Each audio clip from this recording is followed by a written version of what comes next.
cette thèse pendant plusieurs heures parce qu'ils ont interviewé longuement Hamouda. Et donc, pourquoi tout d'un coup, quelques minutes après l'attentat, il appelle tout le monde pour dire attention, attention, c'est le GIA. Alors qu'en réalité, l'enquête montrera que c'est beaucoup plus compliqué que ça. Le groupe terroriste du GIA connaît sa voiture, le connaissent lui particulièrement. Ils l'ont abattu donc dans un guet-apens. Il n'y a pas de doute pour ceux qui tuent en Algérie et particulièrement en Kabylie. Selon vous, qui a assassiné votre frère? La question ne se pose même pas. C'est les islamistes, c'est le GIA.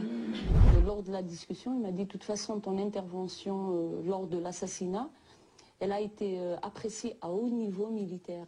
Et quand tu vas rentrer en Algérie, je vais te les présenter. Là-dessus, je lui ai dit, mais moi je ne mange pas de ce pain, c'est-à-dire Lounès n'a jamais fréquenté ces gens-là pour que je le fasse aujourd'hui.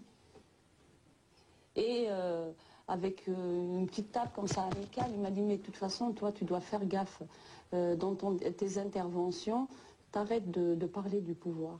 Les intellectuels français aussi contribuent à relayer cette thèse. Alors, il y a un mécanisme de la rumeur absolument terrible qui a souvent eu le cours sur l'Algérie, c'est-à-dire qu'un attentat est organisé, Matoub Lounès est assassiné. Dans les minutes qui suivent, le député RCD Tizi Ouzou Hamouda appelle les médias français pour dire c'est les islamistes, c'est les islamistes. Tout le monde répète cette thèse, personne ne vérifie rien. Le lendemain, il y a une manif à Paris, vous avez Glucksmann qui s'en prend aux fascistes qui veulent tuer les poètes, les islamistes. Bernard-Henri Lévy va faire des déclarations mettant en cause également les islamistes. Et tout le monde répète cette thèse sans jamais que personne ne la vérifie et une enquête sur place. Tuer un poète, c'est quelque chose de très particulier, c'est un acte fasciste. Tuer un poète au nom de Dieu, c'est un acte doublement fasciste. Lounès était évidemment la cible désignée de tous ces imbéciles qui, comme il le disait, éteignent les étoiles dans le ciel, c'est-à-dire les islamistes. Vous dites la rue n'y croyait pas, la rue qui criait pouvoir assassin, ne croyait pas. On a toujours été très frappé sur les affaires algériennes de la sale guerre, c'est que ce que les gens qui vivaient en Algérie à l'époque, au contact des réalités, que ce soit des islamistes ou des militaires, ce que ces gens ressentaient ou avaient comme information, était probablement plus près de la réalité que ce qu'on pouvait percevoir depuis la France ou depuis les milieux intellectuels à Paris. Et la population kabyle, là, c'est quand même extrêmement frappant dans le cas de la mort de Matoub. On est après les grands massacres de 97, et pour la première fois, il y a un divorce absolument net et frappant entre, d'un côté, la thèse officielle véhiculée par Aït Hamouda et les médias français, qui consiste à dire c'est les islamistes qui ont tué Matoub, et de l'autre côté, l'intégralité de la rue kabyle qui hurle pendant plusieurs jours pouvoir assassin. Sur un arrêt de bus de l'endroit où Matoub a été tué, il y a une main qui trace une inscription terroriste avec ordre de mission. Ce qui veut dire en gros que les tueurs venaient, enfin la population est convaincue que les tueurs venaient avec mission pour la sécurité militaire, et ça contraste totalement avec ce qui se dit à Paris. Donc c'était assez étonnant de voir une telle différence. Le lendemain de l'attentat, à Tizi Ouzou, les jeunes s'en prennent au symbole du régime.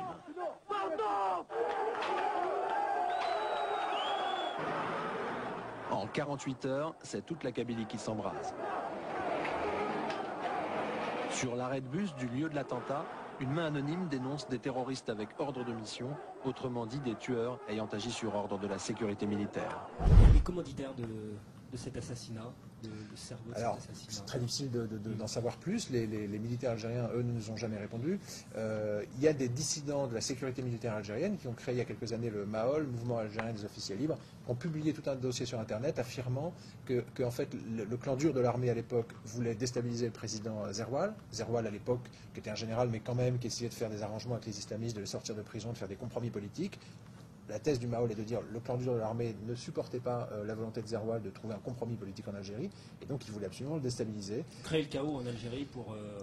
Et la thèse est de dire qu'il y a eu une volonté du clan dur de l'armée, en gros de foutre le bordel en Kabylie, pour déstabiliser Zerwal, et que pour faire ça, ils auraient utilisé Aït Hamouda dans un attentat. La thèse du Maol consiste à dire qu'ils ont pris Matoub, mais ils auraient pu prendre Idir ou n'importe quelle célébrité en Kabylie. L'idée était de mettre la Kabylie à feu et à sang pour déstabiliser le président.